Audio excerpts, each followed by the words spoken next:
하나님의 큰 은혜가 저와 여러 가운데 있기 원합니다. 또 오늘 인터넷을 통해서 예배하는 성도들에게도 하나님의 은혜가 있기 원하고, 또 인터넷을 통해서 예배한 동역자들이 있다면 귀한 형제들에게도 주의 축복이 더하기 원합니다. 저는 오늘 말씀의 제목을 무지개를 따라갑니다 라는 그런 제목으로 말씀을 나누기 원합니다. 괴테는 이런 말을 했어요. 고통이 뭐냐 했어요. 고통이 남기고 간 뒤를 보라. 고난이 지나면 반드시 기쁨이 스며든다라고 했습니다. 그러니까 고통의 결과는 기쁨이에요. 할렐루야. 고통은 큰 기쁨을 우리에게 안겨준다는 말을 했습니다. 또한 톨스토이는요, 괴로움이야말로 그것이 인생이다라고 했어요. 인생은 괴롭다. 정말 톨스토이 말이 다 맞는 것 같아요. 괴로움이 인생이다. 인생은 고통과 수고 연속이라고 말하기도 했으니까요. 그러면서 톨스토이는요, 인생이 괴로움이 없다면 무엇으로서 우리가 만족함을 얻을 것인가 했어요. 괴로우니까 또 다른 만족을 찾게 되더라는 것이죠. 지금 우리는 어찌 보면 고통이고 어찌 보면 괴로움인데, 그런 전에 겪지 못했던 그런 시간들을 우리는 계속적으로 보내고 있기도 합니다. 많은 이들이 낙심하고 힘겨워하는 소리들이 들립니다. 제 주변에서도 코로나19 때문에 자신이 걸리진 않았지만 주변 사람들 때문에 격리했다고 하는 사람들도 아주 드물게 만나볼 수 있었습니다. 중요한 것은 괴테도 말했고 톨스토이도 말하듯이 결국은요, 인생은 고난이 지속적으로 있는 게 아니라 끝이 있다는 거예요. 그걸 방점이라고도 하는데 마지막 점을 찍을 때가 있다는 겁니다. 고난의 끝점이 있습니다. 그것을 이 베드로는요, 산소망으로 열매 맺게 될 것이라고 우리에게 말해 주었습니다. 더더군다나 우리에게 이 고난이 반드시 끝이 있는 이유 중에 하나가 뭐냐 했을 때, 이것은 예수님의 고난도 끝이 있었고 또 믿음의 선진들의 고난도 다 끝이 있었기 때문에 그렇습니다. 그러니까 오늘 사랑하는 성도 여러분, 지금 어떤 이들이 고난 중에 또 힘에 겨운 시간을 보내고 있습니까? 반드시 끝점이 있음을 믿으시기 바랍니다. 베드로가 최고의 예수님의 제자 아닙니까? 예수님의 수제자로서 성도들을 위로하는 도구로 쓰임받습니다. 그것도 디아스포라 유대인이라고 해서 흩어져 있는 유대인들, 흔히 나그네들이라고 말하는 그 유대인들 위해 쓰임받는데, 이 나그네로 있는 유대인들이 가지고 있는 고난의 3종 세트가 있더라고요. 보니까 오늘 우리가 본문을 통해서 살펴보았습니다. 읽어보았습니다마는 그들은 첫 번째 고난이 뭐냐면 이방 땅에서 있는 고난이에요. 타국이죠. 본도, 갈라디아, 갑바도기아, 아시아, 비두니아 곳곳 지역은요, 이스라엘 땅을 떠난 거예요. 이스라엘 땅을 떠났습니다. 그러니까 이스라엘 땅을 떠나다 보니까 결국 그들이 가지고 있는 것은 큰 고난이었었어요. 핍박을 피해서 와봤지만 그곳에서도 그렇게 생활이 녹록지 않더라는 거예요. 그들은 따돌림을 당하면서 사는 것이 쉽지 않았습니다. 또 구원받은 성도들이라고 해서 또 차별도 여전했습니다. 특히 할례받은 유대인들이 들어와 가지고 교회를 어지럽힙니다. 그러면서 신앙으로도 얼마나 많이 괴롭혔는지 모릅니다. 그리고 두 번째 이들이 가지고 있는 고난은 뭐냐면, 우리들도 겪고 있을지도 몰라요. 어떤 이들은. 그건 가난입니다. 가난. 흩어진 나그네로 살다 보니까 정착되지 않은 사람들, 오늘 흔히 말하는 말로 표현한다면 기득권입니다. 그들이 이방 땅에 살다 보니까 그들은 기득권을 가질 수가 없었습니다. 그러다 보니 어떻게 돼요? 자연스럽게 가난할 수밖에 없었습니다. 특히 할례 받지 않았다는 것 때문에 동족 사회에서조차도 그들은 왕따를 당하는 그런 신세가 되다 보니까 좋은 일자리를 찾을 수가 없었습니다. 그래서 그들은요, 가난이 일상생활이었어요. 또한 세 번째 그들이 가지고 있는 고난은 뭐냐면, 좀 더 잘 믿어보려고, 신앙생활을 좀 더 잘 해보려고 사실은 그들이 이주한 거예요. 로마의 핍박이 두려워서 이주했던 것이 아니라 믿음 좀 잘 지켜보려고 이주를 했더니, 당시 로마의 집권자들이 각 도시마다 황제 숭상을 세워놓고 거기다가 절하게 하는 거예요. 가이사는 곧 신이다 해가지고 황제를 신으로 숭배하게 합니다. 그러니 힘들고, 또 다른 하나는 교회 안에, 초대교회도 마찬가지 이단의 악한 세력들이 들어와가지고 신앙을 흐트러뜨리게 만드는 그런 일들이 일어났습니다. 그러다 보니요, 이들이 결국 쉽지 않았어요. 타국 땅에서 가난한 데다가 신앙생활마저도 자유롭지 못하니 얼마나 힘들었겠습니까? 그런 그들이 그럼에도 불구하고 하나의 작은 희망을 가지고 살아갈 수 있었던 이유가 뭐냐 했을 때에, 그래서 오늘 베드로 같은 사도들이 계속적으로 그들을 칭찬하고 격려하고 세워주었기 때문에 가능합니다. 그래서 베드로는 이렇게 고난 가운데 있는 처해 있는 그들에게 가장 큰 위로가 무엇이라고 했냐면 바로 예수 그리스도의 부활이었습니다. 그래서 그는 예수 그리스도의 부활에 대해서 강력하게 말했습니다. 예수님이 부활하셨다는 말 때문에 성도들은요, 그 부활이라는 것이 약속의 큰 위로가 되었습니다. 그리고 예수님께서는 어쩔 수 없이 십자가에 내어 달리는 죽음을 당했지만 그 큰 고난 앞에서도 결국은 부활이라는 것으로 영광스러움 얻게 되었다는 것을 증거하고 있습니다. 또한 그리스도 부활은요, 죽음에서 생명으로 나타난 것처럼 오늘 너희들도 분명히 지금 이방 땅에서 많은 고통 가운데 있지만 너희들도 분명히 하늘의 산수만을 가지고 새롭게 건달 거다라고 하는 그런 구원의 놀란 은혜의 열매를 그들에게 허락해 주었습니다. 사랑하는 성도 여러분, 그리스도의 부활은요, 정말 말 그대로 어두운 가운데서 빛으로 드러나는 거 아니겠습니까? 그것이 믿는 자들에게 큰 축복이 되었습니다. 또 이 그리스도의 부활의 놀라운 영적 증거는요, 하나님이 죄인들을 긍휼히 여기신다라는 영적 증거가 되었습니다. 하나님은 죄인들 편에 서주시고 죄인들 위해서 예수님을 보내주셨다라는 증거가 되었습니다. 그리고 하나님은요, 긍휼히 여기시는 죄인들 위해서 예수님을 죽이신 것만이 아니라 다시 살리시고 이 땅에 보내주실 것이라는 약속을 그들에게 안겨주었습니다.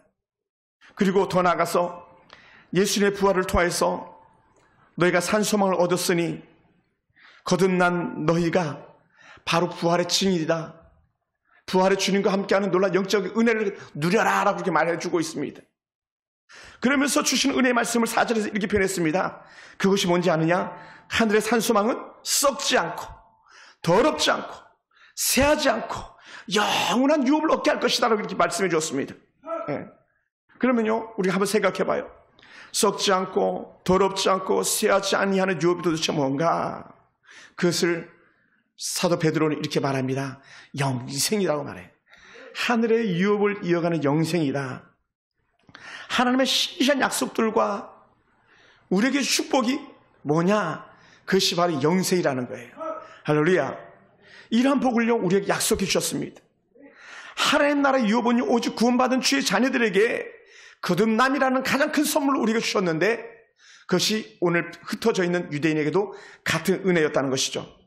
사랑하는 성도 여러분, 그러므로 우리는 다시 확신해 볼 수 있습니다. 우리는 어떤 사람입니까? 하나님 나라를 유업으로 이어갈 자들이다라는 거예요. 네. 하나님 나라의 계승자 이렇게 표현하기도 하죠. 그러니까 어떻게 돼요? 우리는 낙심하지 않아요. 할렐루야. 낙심하지 않아요.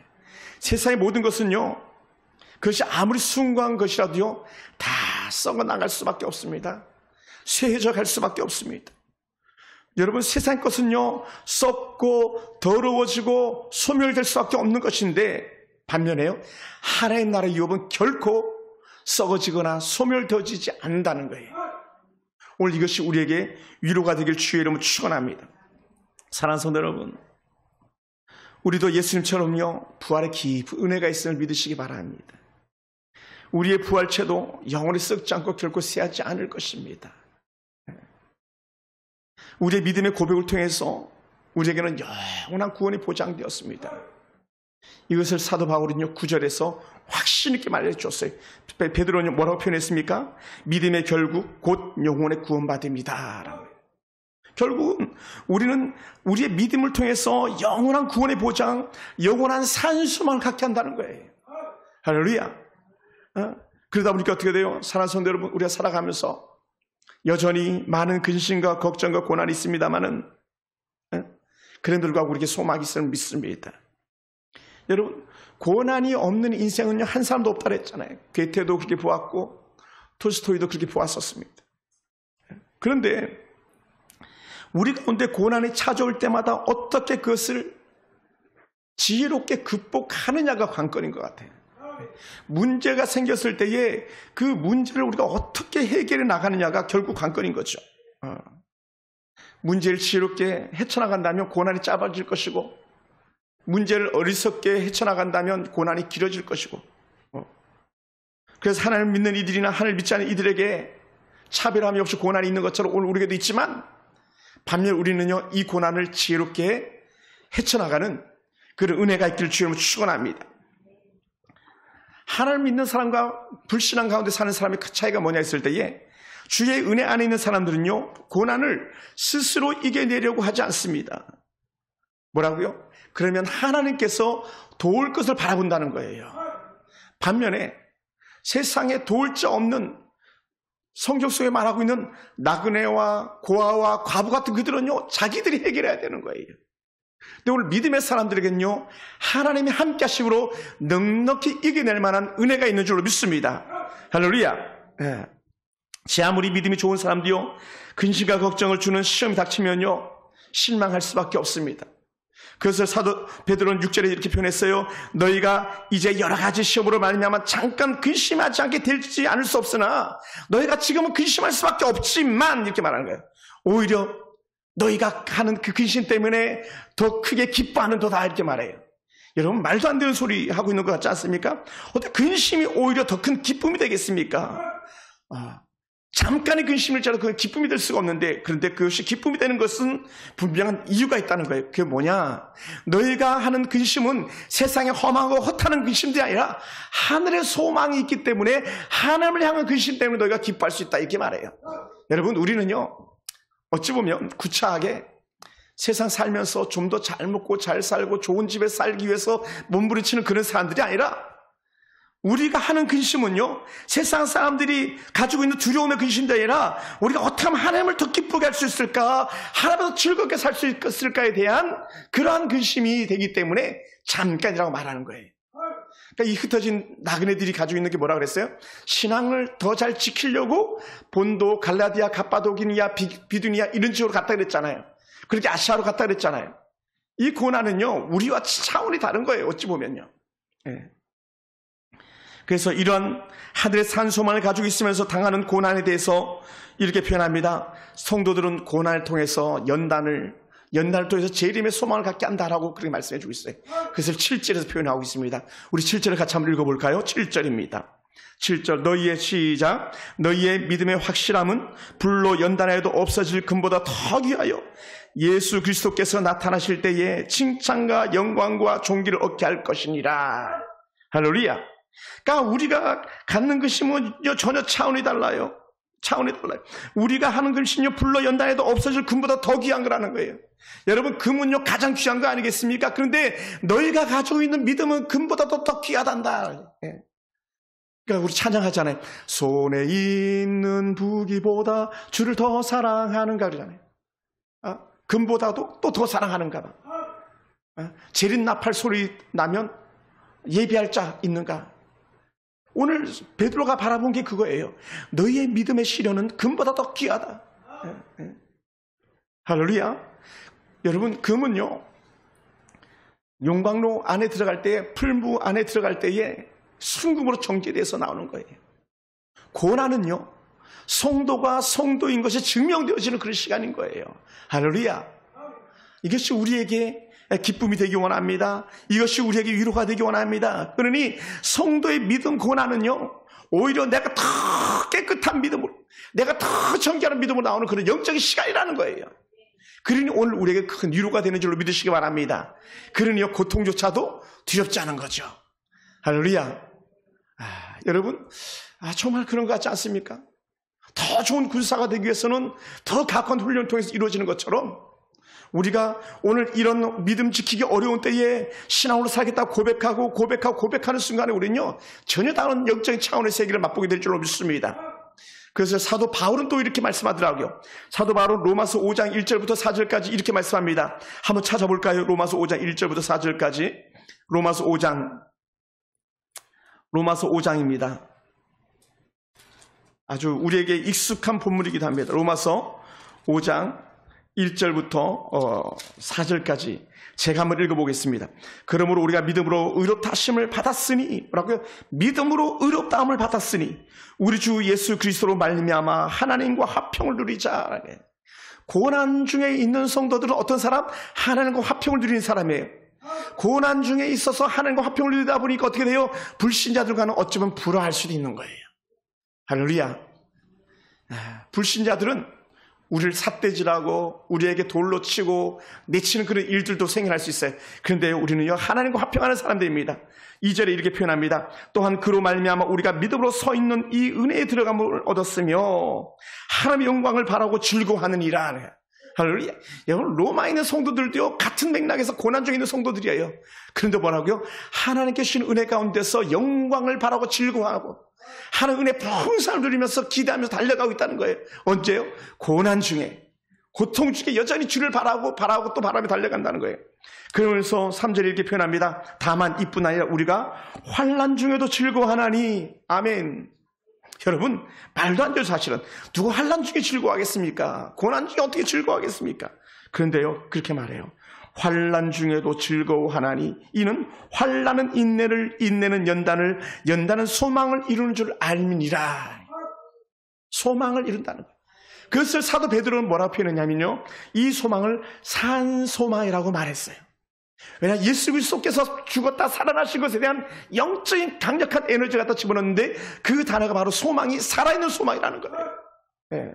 오늘 우리에게 이런 영적 거룩한 확신이 임하기 원합니다. 할렐루야. 할렐루야. 세상에 화평한 이가 아니라 우리 하나님과 화평하는 사람 되기 원합니다. 하나님과 화평을 누릴 때에 우리 세상에 어떤 고난도 하나님과 우리 사이를 끊을 수 없다고 말했습니다. 환난이나 핍박이나 기근이나 공고나 위험이나 적신이나 칼이나 아무것도 끊을 수 없다고 로마서 8장에 우리에게 말씀해 주었었거든요. 할렐루야. 그러면서 돌아가서 말합니다. 그러므로 우리는요, 한번 따라해 볼까요? 하나님, 환난도 두렵지 않습니다. 아멘. 제가 오래전에 한번 소개한 적이 있었잖아요. 그죠? 제가 방배동 경찰서에서 유치장이죠. 하룻밤을 잤던 적이 있었습니다. 저만 잤던 것이 아니라 기네스북에 올라갈 만큼 많은 숫자들이 같은 날에 서울 각 곳 경찰서 유치장에 다 수감됐던 적이 있었어요. 충신대학교 신학대학원, 대학원 교수님들, 대학원 학생들, 그다음 충신대 대학생들이 거의 한 10명 중에 7, 8명은 다 수감됐던 적이 있었습니다. 왜냐? 충신대를 크게 탄압하는 그런 일들이 있었거든요. 충신대를 가로질러 가지고 터널을 뚫겠다고 그랬었어요. 기도동산을 갖다가 없애겠다고 그랬어요. 그래가지고 우리가 한때 동작구청 앞에 데모했던 적이 있었는데, 그때 모든 학생들이 순수하게 수감되었던 그런 적이 한 번 있었습니다. 그게 근거가 남아있는지 어쩐지 모르겠습니다만 남아있겠죠, 아무래도. 근데도요, 그때 지하 유치장에 있었지만 교수님들과 밤새도록 하나님 얘기를 했고, 교수님과 밤새도록 하나님 놀라 은혜 갖다 나눴었습니다. 방배동 경찰서 서장님이 그때 당시 집사람이었었어요. 아니, 전수환님들이 이렇게 오시면 어떡합니까? 교수님들이 이렇게 오시면 어떡합니까? 하면서 그냥 수감되어 있는 그 수감자들에게 다 통닭을 갖다가 다 막 선물해 줘가지고 통닭을 갖다가 그 유치장에서 먹으면서 그렇게 지냈던 적이 있었습니다. 근데 그게요, 고난이라고 생각했던 적이 단 한 번도 없었습니다. 그리고 결과적으로요, 그곳에 학교가 보존될 수 있었어요. 터널이 생기지 않았습니다. 지켜낼 수 있었어요. 만약에 그때 그러지 않았다면 총신은 반으로 갈라졌을 것입니다.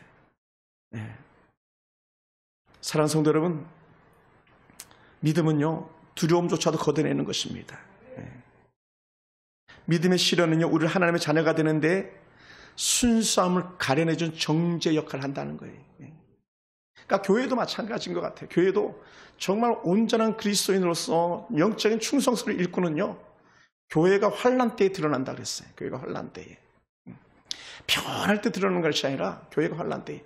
진짜 효자, 효녀는요, 엄마 아빠가 고난중에 처해 있을 때 진짜 효자인지 효녀인지가 드러나는 것처럼 교회도 마찬가지. 더더욱 우리 신앙도 더욱더 마찬가지가 아닐까 생각되어집니다. 믿음의 시련이 없이는요, 하나님의 자녀로서 순수함을 가질 수가 없기 때문에 그렇습니다. 믿음의 시련이 있기에 기도하게 되고 하나님을 가까이 하게 되고 잘못한 것들을 회개하게 되고 또 용서받아 구원의 감격 속에 거하게 되기 때문에 그렇습니다. 사랑하는 성도 여러분, 그러면서 우리 한번 질문해 보기 원합니다. 나는 부활하신 예수님을 바라보면서 땅의 것이 아니라 하늘의 산수망을 바라보고 살아가고 있는가? 우리 눈에 보이지 않는 것, 하늘의 영적인 보화보다 우선 눈에 보이는 것이나 이 땅의 이 세상의 것에 만족을 두고 살아가고 있지는 않는가? 우리가 한번 질문해 보게 됩니다. 저는 오늘 지금 이 자리에 계신 분들은요, 어느 누구도 예의 없이 하나님, 나는 이 땅의 삶의 목적이 아니라 하나님 나라가 내 목적입니다, 이렇게 고백하는 분들이 오신 줄로 믿습니다. 할렐루야. 저도 그렇고 여러분도 그런 줄 믿어요. 이런 삶의 목표에 관해서 헛되다고 말하는 이가 있습니다. 어떤 것이요? 땅의 것이요. 땅의 것을 목적으로 사는 사람들의 삶이 결국은 헛된 거였었어. 그러니까 너희들 땅의 것이 아니라 위의 것을 바라보고 살아야 돼 하면서 세상에서 모든 걸 다 누렸던 사람이 했던 말이 있습니다. 그것이 뭐냐면 바로 이런 거예요. 야, 이 세상 것 살아보니까 헛되대, 이렇게 말해요. 솔로몬은요, 세상에 가장 많은 부귀와 영화와 권세를 누린 사람입니다. 그는 지식도 부귀와 영화와 권세도 그를 따를 자가 아직까지도 없습니다. 솔로몬을 추종한 무리들은 끝도 없습니다. 그런 그가 누리고 살아본 결과 인생 말미에 받았던 게 뭡니까? 전도서예요. 전도서. 내가 살아보니까 그게 아니었어. 그러니까 세상에서 가장 많은 돈을 지불하고 가장 많은 시간을 지불하고 가장 큰 것으로 값을 지불하고 얻었던 결론이 뭐냐면 전도서라는 책 한 권인데 그것이 헛되다라는 것을 시작해서 맞춰지는 책이에요. 뭐라고 말했습니까? 전도서 1장을 열어가면 이렇게 말합니다. 2절과 3절 보면요, 전도자가 이르되 헛되고 헛되며 헛되고 헛되니 모든 것이 헛되도다. 해 아래서 수고하는 모든 수고가 사람에게 무엇이 유익한가? 그리고는 8절에서 이렇게 말합니다. 모든 만물이 피곤하다는 것을 사람이 말로 할 수 없나니 눈은 보아도 족함이 없고 귀는 들어도 가득 차지 아니하는도다. 여러분, 눈이 무엇으로 채워지겠습니까? 귀가 무엇으로 족하겠습니까? 그럴 수 없다는 거예요. 그런데 이 전도자가 다 누려보고 나서 인생 말미에 깨닫는 것을 오늘 살아가는 우리들도 인생 마지막 때에 깨닫는 어리석은 자가 되어 있지는 않는지 다시 한번 이렇게 돌아보게 됩니다. 그러니 오늘도 여전히 대부분의 사람들이 차지도 않을 것, 먹어서 배부르지 못할 것 때문에 자기 인생을 거는 사람들이 얼마나 많이 있습니까? 좀 더 자자, 좀 더 눕자, 좀 더 졸자 하면서 세상의 향량 쫓아 사는 사람들이 얼마나 많이 있습니까? 정권을 유지하기 위해서 몸부림치는 사람들의 그 말로는 어떻습니까? 다 어떤 것들이었는데 그것을 알지 못하고 그렇게 살아갑니다. 대부분의 사람들이 솔로몬의 표현처럼 한 예를 비유한다면 아침에 안개같이 사라질 것들 때문에 그들은 인생을 걸고 있다라는 거예요. 안개 금방 없어지지 않습니까? 여름날 풀잎에 앉아있는 이슬, 내가 지나갈 때는 그 풀잎 이슬에 옷이 졌지만 돌아올 때 보면은 풀잎에 이슬이 싹 없어져 버리고 말지 않습니까? 그런데 우리는 그 안개처럼 사라질 것 때문에 우리는 인생의 모든 것을 걸고 있더라는 거예요. 대부분의 사람들은 땅의 것을 목표로 삼고 사는 사람들입니다. 뜬구름을 잡으려는 사람들과 같습니다. 비 온 후 개인 하늘의 무지개를 따겠다고 쫓아다니는 사람들과 같습니다. 그런 것은 결코 만족할 수가 없습니다. 그래서 신문에 그런 게 나오더라고요. 마포대교를 건너가던 버스가 다리 위에서 갑자기 멈춰가지고 여러분 바깥을 보십시오. 그러면서 사진을 한 장을 찍으시기 바랍니다 하면서 마포대교 저 멀리에 보이는 정말 사진 찍은 걸 보니까요, 너무 이쁜 무지개가 떴더라고요. 저 무지개를 찍으십시오 하면서 운전기사가 배려했다라는 그런 기사를 이렇게, 제가 세부 내용 보지 않았습니다만 그것을 보았습니다. 여러분, 무지개요, 금방 없어집니다. 금방 없어져요. 그 무지개를 생각하다 보니까 땅의 것을 찾는 자들의 모습이 이렇게 그려졌던 거예요. 그래서 어느 시인은 이렇게 찬송시를 썼습니다. 무지개를 찾아다니시나요? 돌고 도는 생활 하시나요? 헛된 모든 꿈을 다 가지고 주님 발 앞에 놓아요. 모두 다 드려요. 주님께 드려요. 깨진 꿈, 상한 마음, 지친 몸을 드려요. 모두 다 주님께 드려요. 슬픈 마음을 기쁨으로 변해요. 맑은 날도 있다 하지 않아요? 굳은 날도 있을 거예요. 그런 날도 찬송할 수 있죠. 주님이 우리를 도와주세요. 사랑하는 성도 여러분, 세상은 돌고 도는 것을 사람들은 알고 있는데, 그런데 사람들은 여전히 무지개를 찾아서 헤매고 있다는 것이죠. 변하지 않을 줄 알았던 사람들 마음이 변하고, 사라지지 않을 것 같았던 물질이 사라져버리고, 깨어지지 않을 것 같은 가정이 깨어지고, 내 인생은 나이 먹을 줄 몰랐는데 나는 어느 틈에 나이를 먹어서 주님 나라 갈 날이 차오르고 있는 그런 사람들을 볼 때에 여러분의 마음은 어떻습니까? 우리의 처한 환경도, 법의 테두리 안에서 제도도 수시로 변하고 주어진 상황에 따라 달라지는 모든 것들을 바라보면서 우리는 변하지 않는 것 하나뿐인데, 그것은 산소망을 가진 우리의 믿음이다라는 거예요. 할렐루야. 여러분, 믿음이 변하지 않아야 됩니다. 다 변화가지만 우리의 믿음만은 결코 변치 않게 되길 주님은 축원합니다. 우리가 믿었던 사람들은 변할 수밖에 없습니다. 우리가 가지고 있는 환경들 변할 수밖에 없습니다. 세상의 처체에서 들리는 소문들이 얼마나 흉한 소문들이 많이 있습니까? 여러분, 캘리포니아의 화재는요, 예년에 비해서 훨씬 더 큰 화재가 일어나서 지금 아직도 끄지 못해서 안달을 하고 있잖아요. 캐나다의 화재요. 중국은요, 윈난성, 저는 어딘지도 모르겠습니다만 1000년에 한 번 올 홍수가 와가지고 3층 건물 높이까지 물이 차올라가지고 3층 창문 틀에 물이 걸려 있잖아요.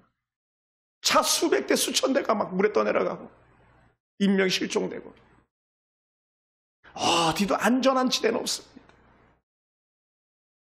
우리에게 안전지대는 어디에도 없습니다. 그럼 우리는 하나님 한 분밖에 없는 거예요.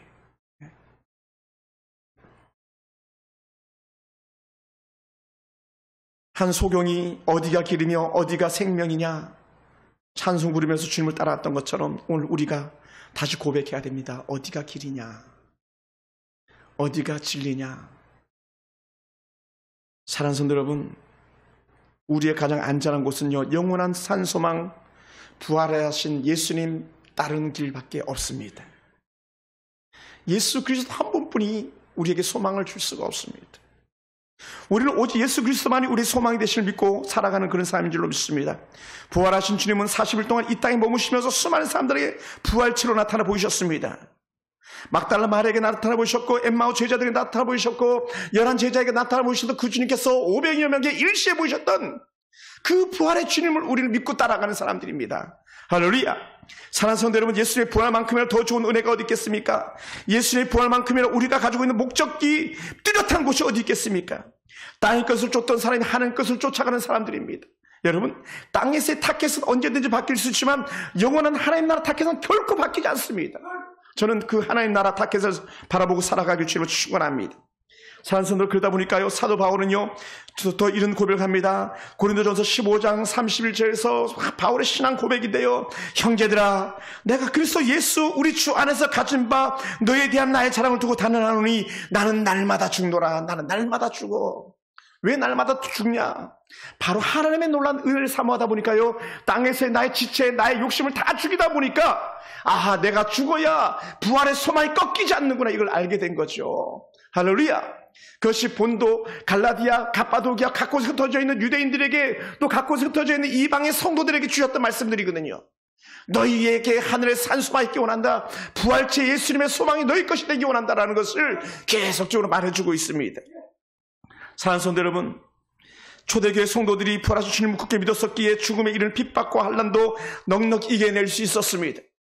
어떤 교회사 역사책에는요, 그들이 지하에서 대를 이어서 300년이나 토굴에서 살았다고 이렇게 말하는 역사들도 있습니다. 그것을 이렇게 표현합니다. 카타콤의 순교자들이라고요. 땅굴을 파가지고 미로를 만들어서 어떤 사람들이 쳐들어와도 이겨낼 수 있는 공간에서 신앙 지킬 수 있는 그런 지하의 공간. 그래서 그들은요, 신앙을 지키기 위해서 믿음으로 살려고 고백하다 보니까요, 그 토굴의 그 좁은 굴을 들어가다 보니까요, 곱사등이 되었다고 얘기해요. 곱사등이. 예. 곱사등이 될 만치 그들은 믿음을 지키기 위해서 그렇게 살았다고 고백합니다. 사랑하는 성도 여러분, 그러니 그런 고백을 사도 요한이 우리에게 어떻게 말해 주었습니까? 요한계시록 마지막 장에서 이렇게 표현해 줬잖아요. 마라나타, 마라나타, 아멘, 주 예수여 어서 오시옵소서. 그게요, 좋을 때 나온 고백이 아니에요. 그들은 극심한 환난 중에 나온 고백이거든요. 밤모섬이라는 유배지에서 나온 고백이 마라나타, 주 예수여 어서 오시옵소서였거든요. 여러분, 오늘은 여러분들에게 어떤 고백이 있습니까? 어떤 고백이 남아 있습니까? 지금 우리는 순교의 각오 없이는 바른 신앙을 살아가는 것이 결코 쉽지 않은 그런 때입니다. 우리는 지구의 종말을 말하기 이전에 우리에게 주어진 삶이 힘겨워서 우리는 얼마든지 배교할 만한 가능성이 충분히 있는 그런 시대 속에 우리가 살아가고 있습니다. 얼마든지 나도 예수님 몰라 이렇게 고백하면서 뒤돌아섰던 어떤 사람들처럼 우리가 그렇게 살아갈 수 있는 여지가 충분히 남아있는 사람들입니다. 왕실 숭배, 동방배교, 그런 일들이 오늘 우리 가운데도 여전히 일어날 수 있는 그런 여지가 있습니다. 그럴 때 우리는 어떻게 할 것이냐? 하나님, 나의 소망은 우리 주 예수밖에 없습니다.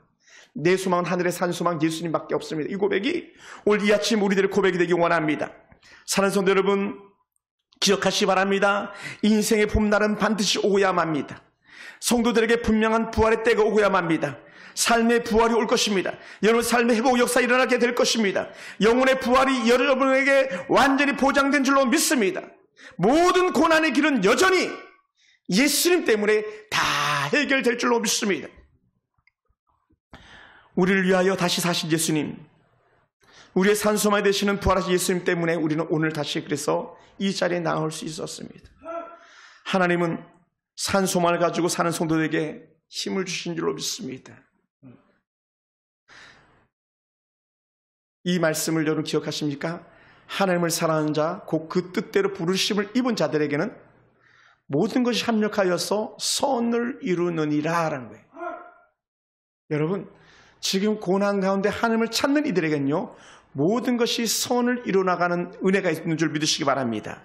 더 나아가서 하나님은 산소만을 가지고 기도하면서 오늘 견디는 이들에게 역사하시는 분이에요. 하나님은 산소만을 가지고 낙심하지 않는 이들에게 여전히 내일의 행복을 허락해 주시는 그런 하나님인 줄로 믿습니다. 여기서 끝나는 거 아니에요, 여러분. 여기서 마침표를 찍지 않습니다. 분명히 우리에게는 더 나은, 오늘보다 분명히 더 나은 내일이 있음을 믿습니다. 고난 우리의 신앙의 털을 다지는 시간입니다. 차가운 겨울에 나무가 더 단단해지듯이, 차가운 겨울에 뿌리가 더 깊이 내리듯이 오늘 고난이 우리의 신앙을 더욱더 견고하게 하고 내 구주 예수만 더욱 사랑, 이런 고백이 우리 귀에 또 들려지기 원하고 우리 입술에 고백되어지는 은혜가 있기 원합니다. 더 나아가서 이 고백이 저와 여러분을 고백되기 원합니다. 우리가 살아도 주를 위하여, 죽어도 주를 위하여, 그럼 우리가 사나 죽으나 다 주를 위하여서다 고백하는 고백이 우리의 고백되기 원합니다. 왜냐하면 여전히 우리 소망은 예수이기 때문에 그렇습니다. 부활하신 주님을 믿고 크고 작은 고난을 이겨내고 부활의 신앙 꽃을 활짝 피우기를 주의로 축복합니다. 사랑하는 성도 여러분, 헛된 무지개를 찾아 다니십니까? 우리의 무지개는요, 예수님밖에 없어요. 우리의 무지개는 예수님밖에 없어요. 예수님 따라가는 길이 우리 인생의 삶의 소망입니다. 예수 그리스도의 무지개는 반드시 우리 손으로 잡을 수 있지만 땅에서의 무지개는 결코 잡을 수도 없고 쫓을 수도 없습니다. 여러분 어떻게 증명되겠습니까? 여러분이 예수 무지개 잘 잡았다, 부활로 분명히 증명되어질 것입니다. 예수 부활, 내 부활, 예수 소망이 내 소망 되기를 주님으로 축원합니다. 기도하겠습니다.